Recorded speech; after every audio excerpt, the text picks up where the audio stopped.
If you're looking for a romantic beach read, pick up best-selling author Courtney Walsh's new Nantucket love story, Is It Any Wonder? 12 years ago, Cody Boggs and Louisa Chambers made a pact that no matter where their lives took them, they'd return to Nantucket Island on July 30th, their shared golden birthday, and continue the tradition of exchanging birthday wishes. But that was before a tragic accident upended both of their lives and pulled apart their friendship. Their worlds collide just months before Cody and Louisa's 30th birthday when Louisa's event planning company is hired by the local Coast Guard station. There, she discovers Cody has recently returned to the island as second in command. As they reluctantly plan a regatta fundraiser together, neither can deny the fireworks each encounter ignites. But working together also brings up memories of the day Cody's father died, revealing secrets that have Cody and Louisa questioning everything they thought they knew about their families and felt about each other. Is It Any Wonder by Courtney Walsh is available wherever books or ebooks are sold, or visit Tyndale.com. That's TYNDALE.com for more information about this Christian contemporary romance. Is It Any Wonder by Courtney Walsh, available now. Welcome to Story Chats at Inspy Romance. I'm Elizabeth Maddrey, and I'm here with my two co-hosts. I'm Merrillee Atkins. And I'm Valerie Comer. Joining us today is Lee Tobin McClain. Lee Tobin McClain is the best-selling author of more than 30 emotional small-town romances described by Publishers Weekly as enthralling, intense, and heartfelt. A dog lover and proud mom, she often includes kids and animals in her books. Lee grew up in Ohio and now lives in Western Pennsylvania, where she teaches creative writing in Seton Hill University's MFA program. When she's not reading or writing, she enjoys hiking with her goofy golden doodle, chatting online with her writer friends, and admiring her daughter's mastery of the latest TikTok dances. Thanks, Lee, for joining us today. Thanks for having me. It's great to be here. I happened to notice that you put dog lover first before proud mom. Is your daughter okay with that order of things? Well, the only way that works is that my daughter would never listen to a podcast Okay. that I was in, so we're all okay. Okay. I almost rearranged it for you. I was like, I don't know. I feel like the daughter should come first. Although Nash is amazing, so I mean, you know. He is amazing, but I gotta say my daughter is slightly more amazing. Well, yes. All right, that's fair. The dog might also be bigger than your daughter. He's pretty big. He's a big dog. He has his own Instagram if you want to find Nash the Golden Doodle. He's fun. So all right, so let's say it again. Sorry. Fun for me anyway. I enjoy it. My Instagram is mostly dogs. It's like dogs and like Ireland and Scotland. That's what I follow. And then a few writers, but mostly dogs. All right. So since it is April and Easter is right around the corner, we're going to be talking about books with Easter in them. And I don't see a whole lot of books with Easter in them, or certainly not with like an Easter theme, I think. And I've always thought that we should have those like we do Christmas books. Like every year we all look forward to Christmas books. And I feel like we ought to also all look forward to like this big influx of Easter themed books. Why do you suppose that we don't have that happening? Lee, you want to go first? Have you thought about that at all? Sure, I gave that some thought, and because I love Easter books and I love Christmas books, but two reasons pretty quickly came into my mind. And one is that we have so many shared traditions around Christmas, you know, from in many parts of the country, sled riding, then the cookie baking and the Christmas tree and the carols and the various church services and Advent and so many things that we can write and incorporate into our books. And many of them are very heartwarming things to include. Easter, we have what? Egg hunts, coloring eggs. I mean, some communities do pretty nice Easter parades, but there's not the multiple shared traditions that we have at Christmas. The other thing, though, is Christmas is about Jesus being born, and Easter is about Jesus being crucified and resurrected. Yeah. But if you're thinking about Jesus, a baby born versus brutal execution, which one goes better with happy romance? And I think it's hard to incorporate the heavier side of Easter into a romance, though it can be done. Yeah. No, that's fair. That's fair. Narelle, what about you?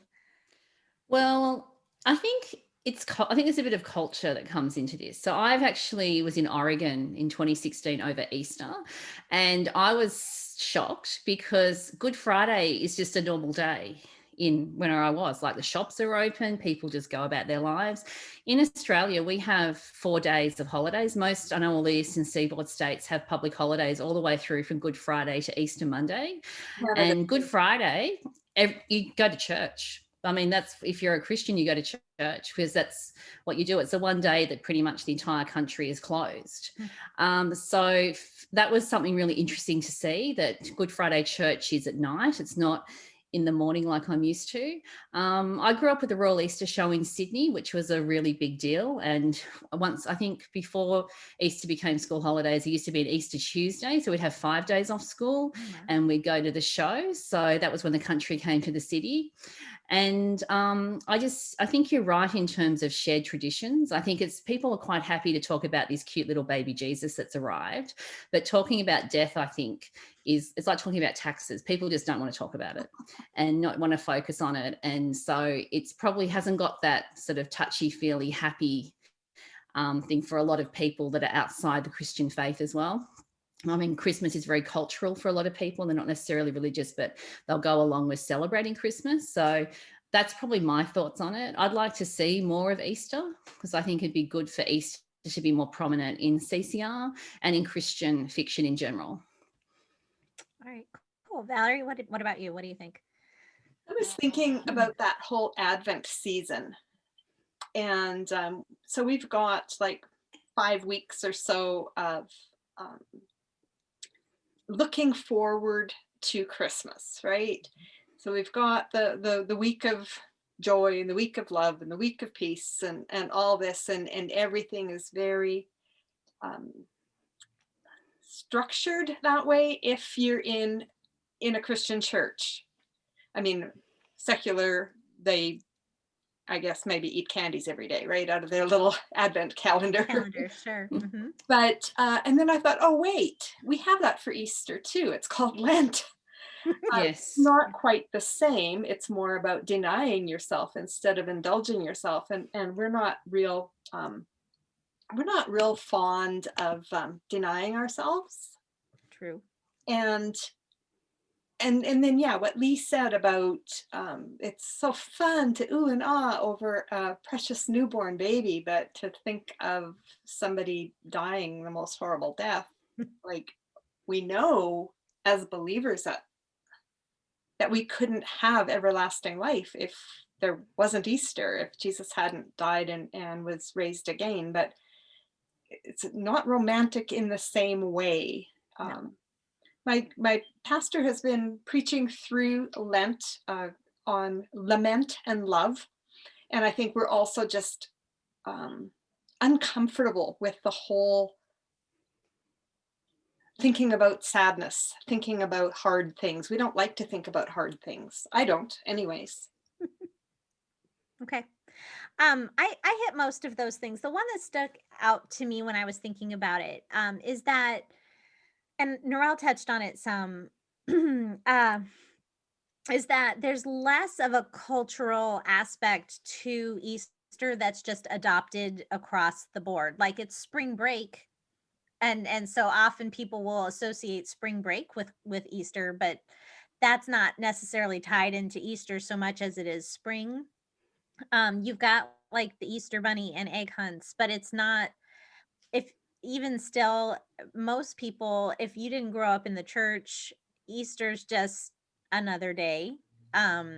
It's as opposed to Christmas, if you didn't grow up in the church, chances are high that you still celebrate Christmas in some, you have a tree and you get candy canes and gifts, and you do all the trappings, you have Santa Claus.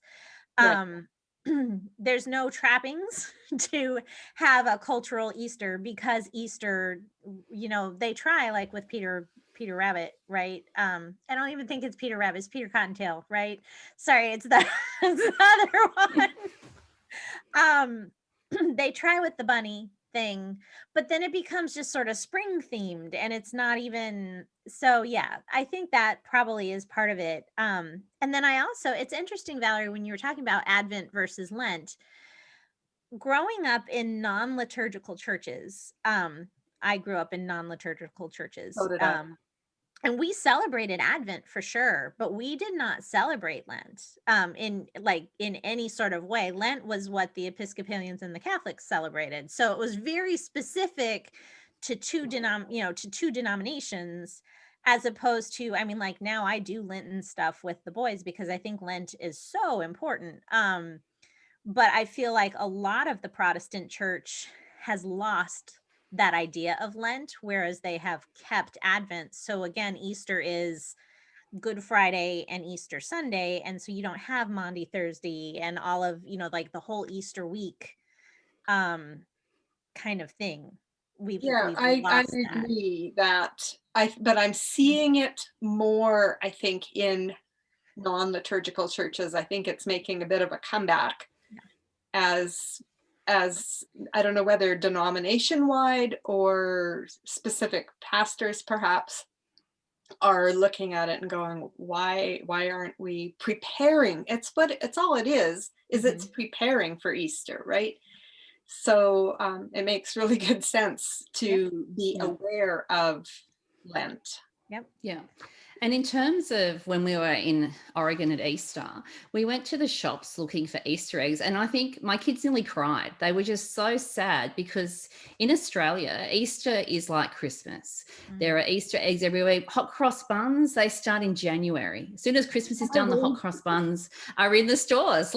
And Easter is really big from a sort of a shopping commercial aspect in Australia. Like, you can't miss Easter eggs. You can't miss the fact it's Easter if you go to the shops. There's always a section somewhere. And it was this tiny little section and there were hardly any eggs. There were a few bunnies. And my kids were just so sad. They thought, you guys are missing out. You don't have Easter like we know.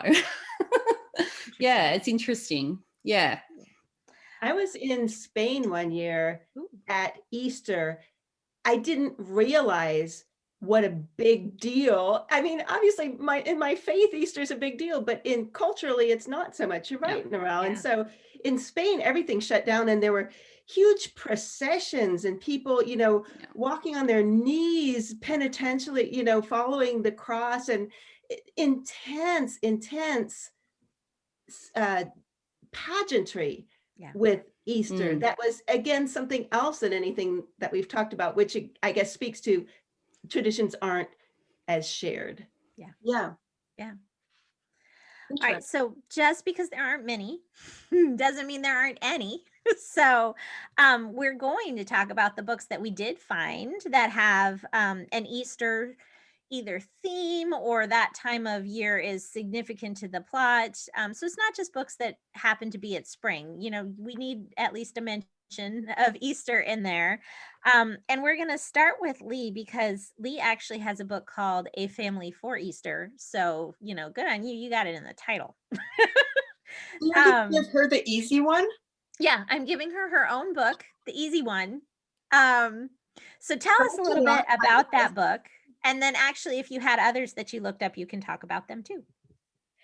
Okay, well, when you said good on me for having that in my title, it's actually good on Harlequin for having it in the title. And that's kind of what I was thinking about with this question was Harlequin Love Inspired is where I found the most Easter titles.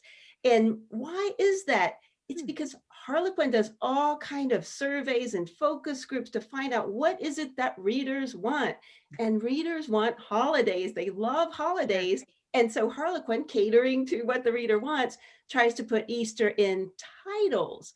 So my book, A Family for Easter, is about Easter, but it's also about all these other things like body image and prejudice and mother-daughter relationships. And those things just don't lend themselves to a cute title in the same way that Easter does. And so it's not like a family for the woman who feels too big and tall and not good about her body. That doesn't have the ring of A Family for Easter. So harder to fit on the cover too. With all exactly. So that's part of it. You know, I can't claim that the whole book is about Easter.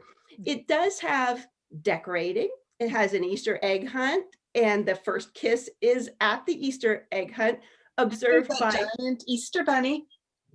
It does have a giant Easter bunny, and the two people involved have 6 kids between them, the hero and heroine. And so there's a lot of that kind of Easter play type of stuff. And there's also one sort of serious discussion of the Lenten devotional that she's been reading. And he asks her what she's been doing. She talks about it. This is important to her because she's widowed from a man who didn't ever like to talk about the deep stuff. He liked to have his family sitting beside him in a row in church, but not to ever hear her ideas or thoughts about death and resurrection. But Eduardo, our hero, does, and he respects her opinions, and he has his own opinions. They have a great compatibility in their faith. And so Easter is there, but I kind of think all my books are a little bit about redemption and letting go of the past and forgiving yourself and forgiving others and moving into the future and new life. So it's kind of like all of our books, I think, have some Easter in them. All inspirational fiction tends to have some of that. So I did find another love-inspired book by a writer I love, Janet Tronsted, and she writes the Dry Creek series that probably everybody's read at least one Dry Creek book. There's like 20 of them, but Easter in Dry Creek is really good, and it has a more in-depth portrayal of the holiday than I did. It's the town has this tradition of forcing daffodils to bloom on Easter morning, and then they put the daffodils on the same side of the church as the cemetery, and then they have their sunrise service over there so that they can share with their departed loved ones the message that Christ has conquered death. And so it's really integrated into the plot and the theme and the setting of the story. So I want to hold that up as a great example of an Easter book from Love Inspired, Easter in Dry Creek by Janet Tronsted. Love it. I think maybe you're downplaying A Family for Easter too much. I have recently read this book for the second time. I skimmed through it in the last couple of days because I wanted to remember what it was. And I did a little screenshot of a few words. The cheerful blooms along her front sidewalk sent their fragrance to them on a warm breeze, and Fiona tried to take in their message. Rebirth, redemption, life springing forth from cold, frozen ground. I thought that was really beautiful. And so I screenshot it. You got Easter in there, Lee. You did. Definitely got Easter. Yeah. Yes. Excellent. All right, Valerie. Actually, not Valerie. Narelle. Just kidding. Well, well, Lee's reminded me of I read that Janet Tronsted book, and I'm thinking, I remember reading one that had daffodils in it. So that's good. Now we know what book it is that I can't remember reading that had Easter, and I really enjoyed that one. And I was going to reread Lee's Easter book, and then I started looking at the books of hers I had in my catalogue, and then I found The Baby Bond again, and then I started reading that again and couldn't put it down, and so that threw all my research out the window. So No, I'm not mad at you about that. No. Yeah, that was a favorite one. That's a stranded in Colorado in the mountains. Anyway, I'm not going to distract us.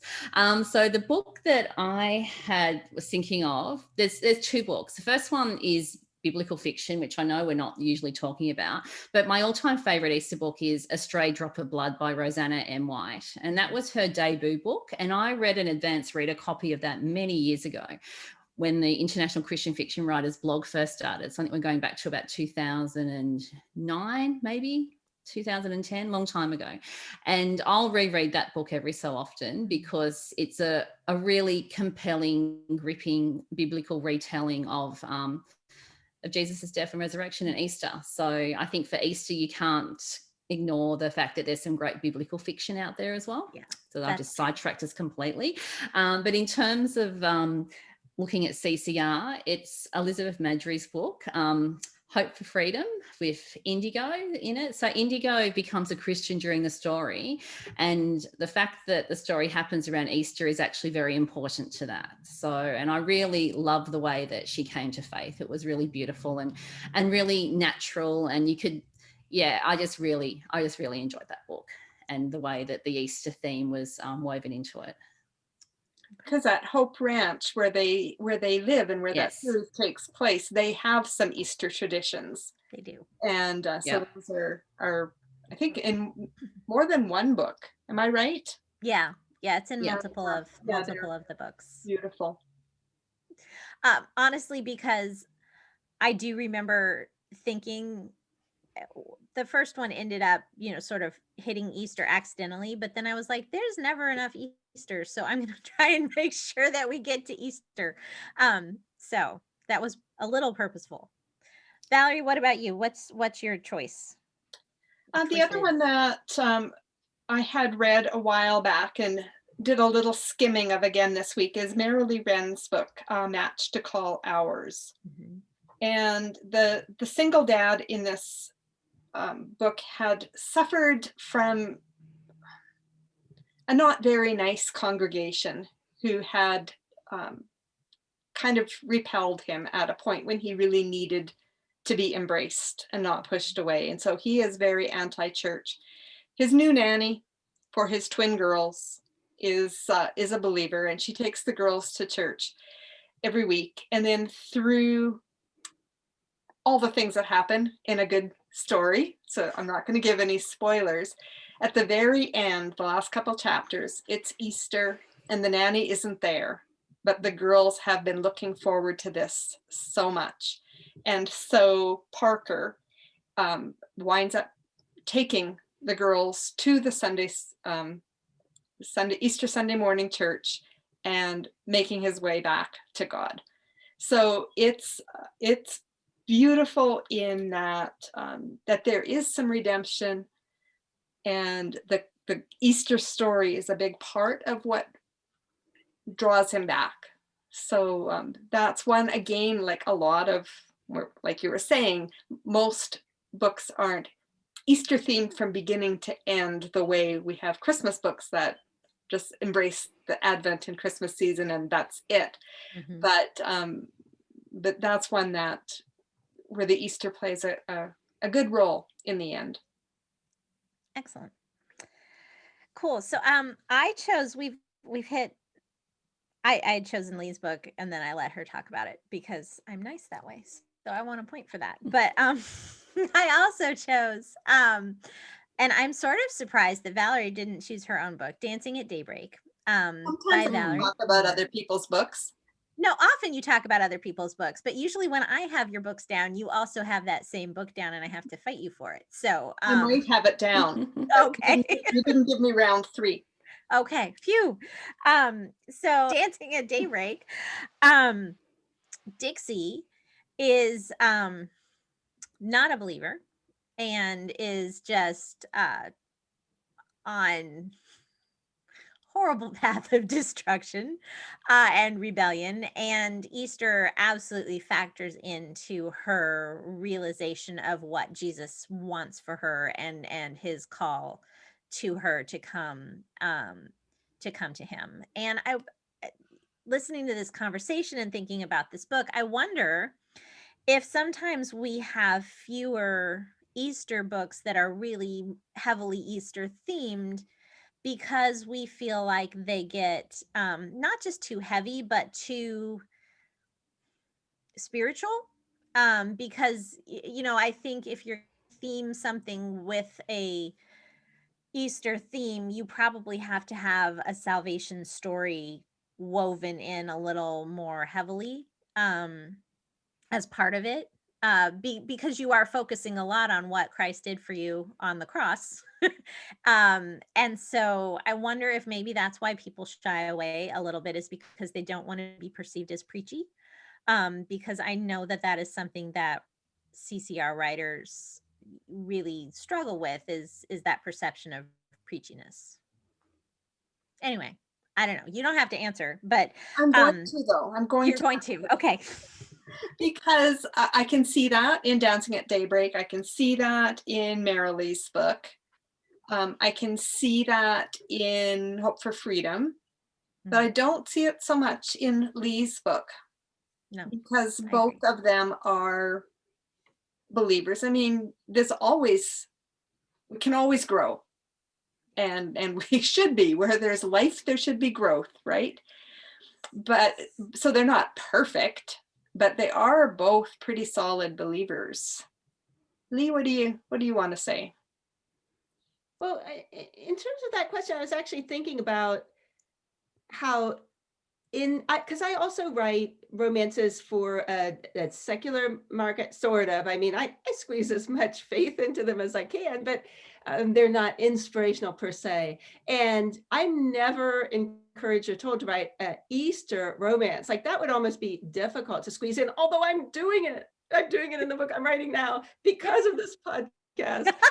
But, think about all the Christmas books that are completely untied from Christianity, really, like, the Mrs. Miracle and all that kind of, there's dozens, and I'm always encouraged to write Christmas books, but, not so much the Easter ones. And it's the fear of preachiness, maybe.